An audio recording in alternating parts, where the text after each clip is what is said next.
Hi there. So what we have here is BMW F20 M Performance brakes. So you can find these on the 135, 140, even probably the 235s, 240s, 440s and so forth. So yeah, these calipers are direct bolt-on to an E36, typical E36 headlight, as you can see. This is a modified coupe. Right, so the only downside about these calipers is you probably will need spacers. These are 15mm spacers, 10mm, well, whatever. So these are not huge spacers. The discs are from an E46 E46 M3. These are not the CSL ones, these are just normal M3, standard M3 from the E46. These fit okay, but obviously there is a bit of a gap, so you do have a bit. I don't know, you can probably get another 5mm in there, maybe more, 10mm.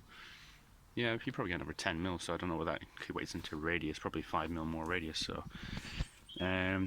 one good thing about the M3 disc is, as you can see, there is no pad overlap.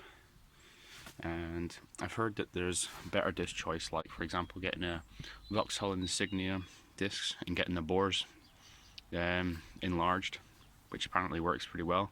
They might need spacers in the back, I believe, to pull the disc out, but these ones you don't need to do any of that.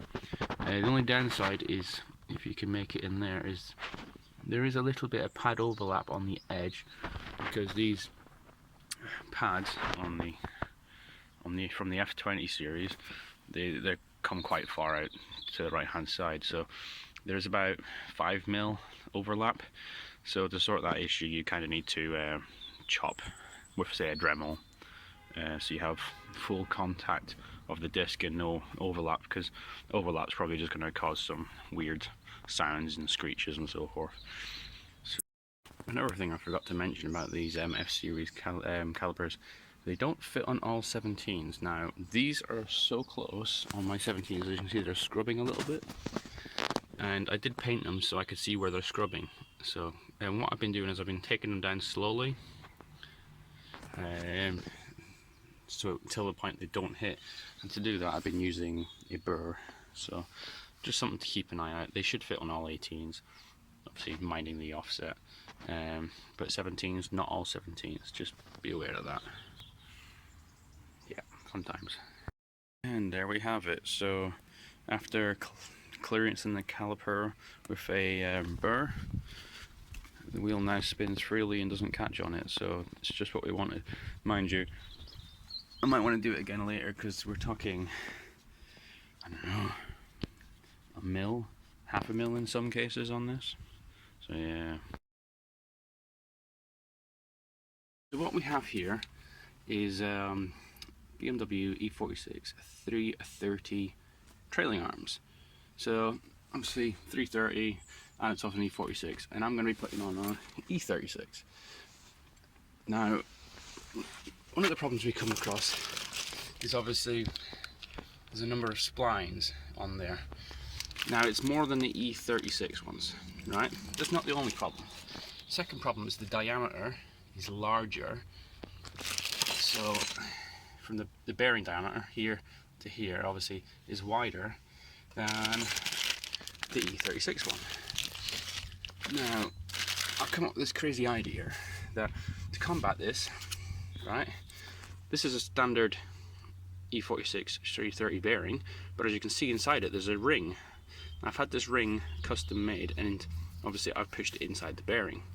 Now, I've got a bit of an overlap there. Now, there's a reason for that. When I push this in, or press it in, when it goes on here, yeah, I want it to be obviously flush, and I don't want it to come out, because as you can see right through the back, if the ring was not chamfered or anything, yeah, it has a chance to slide right through. As you can see on here, there is a curved, well, obviously it's curved to a certain extent, so obviously the lip's raised down there. So obviously when this gets, obviously put it the right way around, when this goes on, we push the ring further down, and then hopefully it'll flare out under the bottom side, and then the ring shouldn't come through. Well, that's my theory. This allows me to run a 318 IS hub on a 330 bearing. So another thing about these control arms. So one of the reasons why I'm doing all this work is because I want to fit that. So these are BMW F20. Well, actually they're just M Sport Calipers off the F series BMWs. Now with this is their bolt. This is the bolt, and as you can see, he says this should screw into there. He says. That's where it calls me a liar, doesn't it?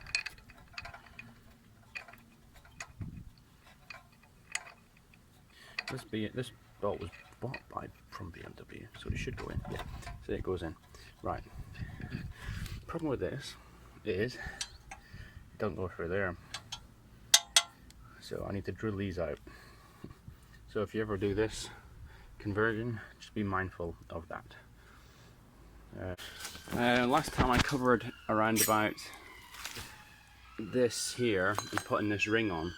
Now obviously, as I said, this ring is machined to go on here, and I talked about flaring this so it doesn't pull through on here. So what I've done, as you can see, there's a flare on it. So the flare goes down towards, that's the bottom. Yeah. That way when it's on here, for example, it reduces the chance of that ring pulling all the way through the bearing. See, that's one hub in, so that's the 318 IS hub in an E46 330 arm in bearings. Now you can see that it's definitely working because one, the bearing rotates, everything seems to push together okay.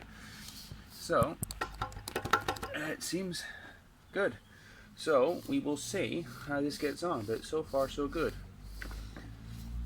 Progress. You have a couple of threads left to actually bang this on, so actually that's not too bad. That's a 330 from disc from a E46. Obviously the M Sport Calipers. Now, how do I explain? So on here, you see like these weird ring things here. They were on the other side. I pushed them out and flipped them round. So we're looking at these F series M Sport Calipers. So that bit here that the bolt's gone to needs to go from that side to that side, and to do that you have to push it out, or in my case, because I don't have a press or anything, I'm going to do a bit rudimentary and do it this way. See if I can set the camera up in such a way you can see. And you should see that it should come out. Just be gentle though, because the caliper is only aluminium and the insert's probably steel. So don't go crazy. And it's as easy as that. And all you do is unscrew it, put it in the top, screw the two together, job's good. In doing so, it made the it all line up dead center. What else? Oh yeah, inside there there's a couple of little tabs. Let me show you on another caliper. So on your caliper here, got these basically looks like that. Now these little bits here, there and there, that one's not too bad, but this one is too high, too much depth. So that actually hits the inside of the disc, you know, because the way the handbrake's designed, or the handbrake design on the disc is. So you have to lop that off with a burr or a file, and then when you've done that, everything spins freely and so forth. Oh yeah, I also use a mixture of E36 and 46 handbrake mechanism. So I use the E36 adjuster and E36 handbrake catch thing, I use the E46 330 handbrake shoes, and I use a spring, just any of the springs, don't really matter actually, they work. And then obviously it spins. Now, take it out all that well, but there is plenty of clearance on my 17s. Actually, you can see it from there. See it? Come on, focus. There we go. So there's no way that's touching a 17-inch wheel. And I would say all 17 inches. The front ones obviously are wheel dependent, but the rear ones I think would fit all 17s. There's no pad overlap on the inside, which is good. But there's a slight little bit of pad overlap on this side. So if you really want to be fussy, you might want to trim these back a little bit. But oh yeah, another thing on the back, where your thing, your brake line goes, you'll need to use a banjo style one, because if you use one that sticks out, it hits the shock. Hey guys and girls, so I want to make a little video basically in regards to braided brake lines. Now on my E36 I have braided the entire system from, well, literally everything from the brake booster to the ABS, to each wheel. Basically all the hard lines are gone. It's just literally PTFE stainless braided hose with stainless fittings. Now obviously I opted for HEL or HEL braided hose on each caliper. I also have these PTFE fittings. Now these have a little brass collar. Now if you're getting fittings, make sure they have the collar, because if you're just using standard AN lines, they're not going to be strong enough for obviously a brake system. Some stainless joiners as well. As I don't plan on fighting with this nonsense in the future. I mean, if it's stainless, at least I know it'll always come free. And then obviously you can see the PTFE brake hose. It's literally, it is stainless. You got to be careful with those ends because they will, well, get inside your finger and it hurts like a motherfucker. Then as you can see, this PTFE core. Now the idea is to put the brass collar on the middle part, and not to get any of the strands underneath the collar. If you get any strands under the collar, or in the threads when you're putting the whole thing together, it can cause a leak. So I'll give you an example of how this is done. So you take this off. So it's literally like this. You get the little collar. Right, so that's the bit that goes in the plastic bit. Now, because I'm doing this one-handed, it's not that easy. Now the idea is to literally take your collar and you stick it on the front here. So that basically it's sitting on the actual PTFE hose itself. You'll have to push that in until it's basically flush to the end there. And then once you've done that, you take this part and then you push this in, obviously while the collar is on. You push that on, but obviously this bit is really hard because this bit needs to be already on the hose. So obviously make sure you put these on first, and you'll find out these are really difficult to get on just because of the style. Because what I found out was if you tape the ends up with like sellotape or masking tape or something, and then slide these on first, makes your life a little bit easier. Another suggestion is to cut it at an angle, so like sort of angle, and then obviously you tape it up and it makes it like a smaller point to get it on, and you can squeeze it all the way on. So yeah, you put that on. So the idea is, once this is here, for example, and you've got your collar on it, literally it's just a case of screwing it together. It's not that difficult, to be honest. Just be careful with your fingers, because obviously the strands will do your nutting. Right, once you've done that much, then it's just a case of joining these sort of things together. So obviously you'll have, for each line you'll have one of these on each end. So for example on here, I've got one, and then I've got a joiner similar to this.